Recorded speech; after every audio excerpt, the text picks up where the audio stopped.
Hello students, welcome back to organize knowledge channel. और आज की इस वीडियो में बच्चों हम डिस्कस करेंगे वर्कशीट नंबर 13 फॉर क्लास 8। और ये वर्कशीट आपकी सोशल साइंस की वर्कशीट है जो कि 9 नवंबर 2020 के लिए शेड्यूल की गई है। डायरेक्टरेट ऑफ एजुकेशन की तरफ से ये फॉरवर्डेड है। और बच्चों हम इस वर्कशीट में पढ़ेंगे कंपनी रूल्स एक्सपेंड, यानी किस तरह जो कंपनी थी उसके रूल्स जो है वो एक्सपेंड होने लगे। लास्ट वर्कशीट में हमने प्लासी जो वॉर था, बक्सर वॉर था, उसके बारे में पढ़ा। हमने पढ़ा किस तरह बंगाल टेरिटरी को कंपनी ने उसके ऊपर कब्जा कर लिया। अब हम आगे इसको बेटा पढ़ेंगे किस तरह और भी नए नए रूल्स जो है वो कंपनी ने अपने, एक तरह से आप कह सकते हो जबरदस्ती जो रूलर्स थे उनके ऊपर थोपे। Early years after the battle of boxer in 1764, East India Company appointed political or commercial agent known as residents in Indian states। तो बेटा बक्सर जो वॉर था उसके बाद ईस्ट इंडिया कंपनी ने क्या किया, अपने जो है कुछ पॉलिटिकल और कमर्शियल एजेंट उनको अपॉइंट कर दिया, जिनको क्या कहा जाता था, रेजिडेंट कहा जाता था इंडियन स्टेट्स में। Their role was to serve and further the interest of the company. उनका काम क्या था कि आगे कंपनी को आगे बढ़ाना था।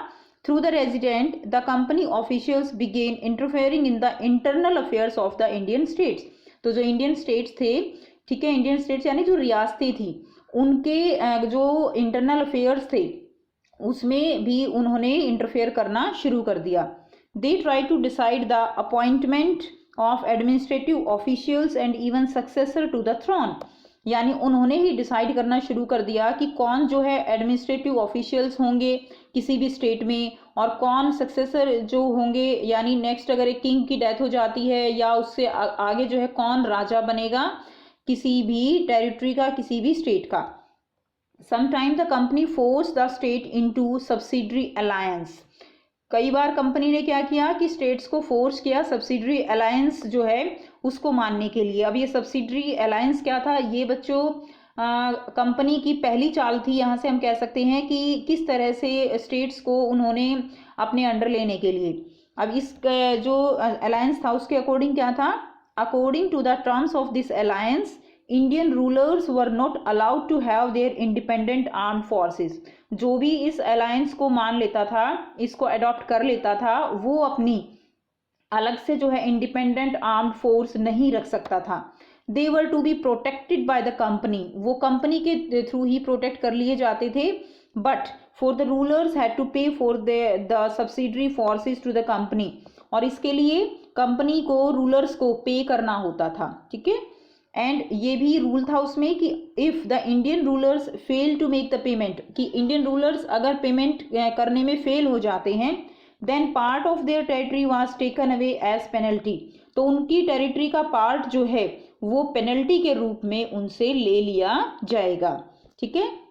तो इसमें एग्जाम्पल दिया गया है, for example when Richard Wellesley was the governor. तो रिचर्ड वेल्सले जब गवर्नर थे उनके समय क्या हुआ था, at that time Nawab of Awadh, Awadh के जो नवाब थे, has to seize half of the province in 1801 when he was unable to pay for subsidiary forces. तो जो अवध के नवाब थे उन्होंने भी इस अलायंस को जो अडॉप्ट किया हुआ था, इस अलायंस के साथ थे वो, और उन्होंने जब इसको वो अनेबल रहे पे करने में, सब्सिडरी फोर्सेस का जो पेमेंट था, तो उनके जो है कुछ पार्ट उनका वो इस कंपनी ने सीज कर लिया। Hyderabad was also force to set territories on similar ground. तो हैदराबाद का कुछ पार्ट जो है वो भी इसी तरह से मिला लिया गया था। Now second point is direct confrontation. अब बच्चों यहाँ पर क्या है कि जो कंपनी है वो बहुत ज़्यादा पावरफुल हो चुकी थी, ठीक है। अब जिन्होंने कुछ ऐसे भी रूलर्स थे जो बहुत ज़्यादा पावरफुल थे, लाइक टीपू सुल्तान। अब क्या हुआ कि उन्होंने सब्सिडरी अलायंस को नहीं माना, तो उसके लिए उन्होंने क्या किया, उसके लिए उन्होंने डायरेक्ट कॉन्फ्रंटेशन किया, यानी डायरेक्ट वॉर किया, ठीक है। After gaining strength in early years the company resorted to direct military confrontation when it saw a threat to its political और economical interest। जब उनको लगा कि ये कुछ जो रूलर्स हैं वो हमारे लिए खतरा बन सकते हैं, तो उन्होंने क्या किया, उन्होंने उनके साथ डायरेक्ट वॉर किया। This can be understood through the following two examples. तो इसको हम 2 एग्जाम्पल से समझेंगे। फर्स्ट क्या है, द टीपू सुल्तान ऑफ मैसूर। मैसूर के जो है कौन थे रूलर, टीपू सुल्तान।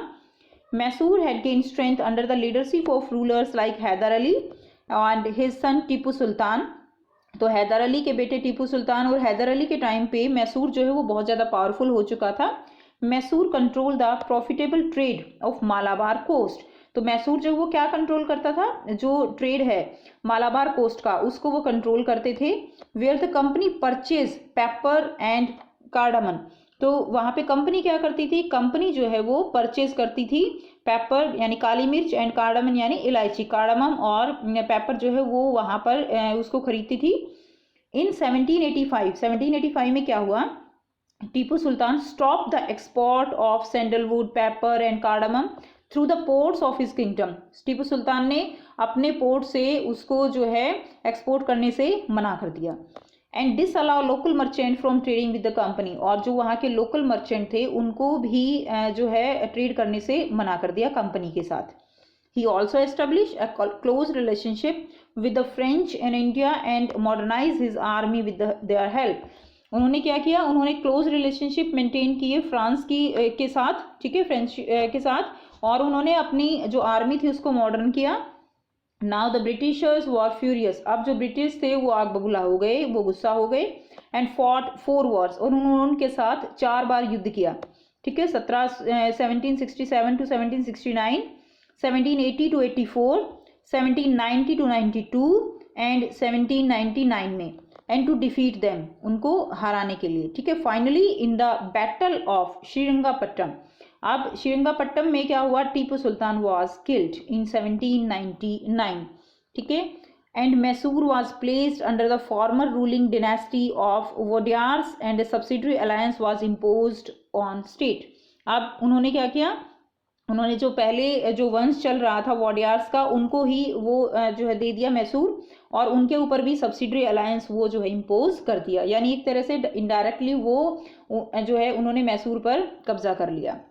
अब देखिए वॉर विद द मराठा, ये सेकंड एग्जाम्पल है। मराठा जो है उनके साथ भी वॉर हुआ।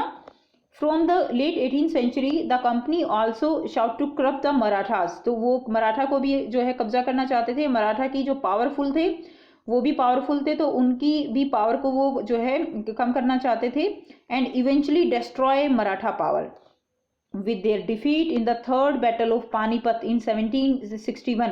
तो जो थर्ड बैटल थी पानीपत की in 1761, the Maratha dream of ruling from Delhi was centred.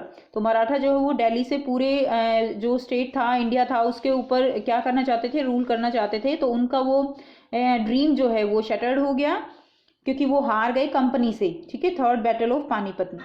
They were divided into many states under different chief belonging to dynasties such as Scindia, Holkar, Gaekwad and Bhonsle.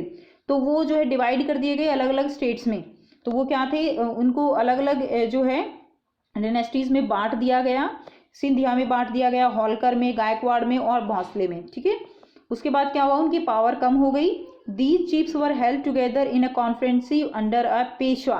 तो ये जो चीफ थे, ये जो चार में जो है डिनेस्टी में बांटे गए, इनका चीफ जो है उसको क्या कहा जाता था, Peshwa, principal minister, who became its effective military and administrative head based in Pune.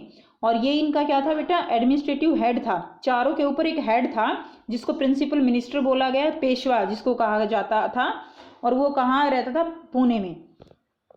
Now Majhi Scindia and Nana Fadnis were two famous Maratha soldier and statesmen. Now the Marathas were subdued in a series of wars. अब मराठा जो है वो war के through जो है उनको हरा दिया गया।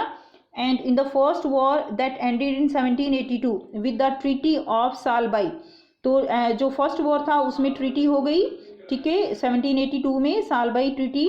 And there was no clear victor, वहाँ पे उन दोनों के बीच कोई भी जो है नहीं जीता, ठीक है। The second Anglo Maratha war कब हुआ, सेकेंड एंग्लो मराठा वॉर वो हुआ 1803 एंड 205, 1805 3 to 5, ठीक है, ये वॉर चला।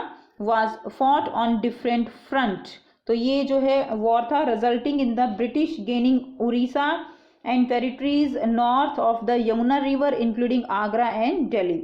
और इस वॉर से क्या हुआ, सेकेंड एंग्लो मराठा वॉर में जो यमुना का जो Yamuna river including Agra and Delhi के ऊपर जो है कंपनी का अधिकार हो गया।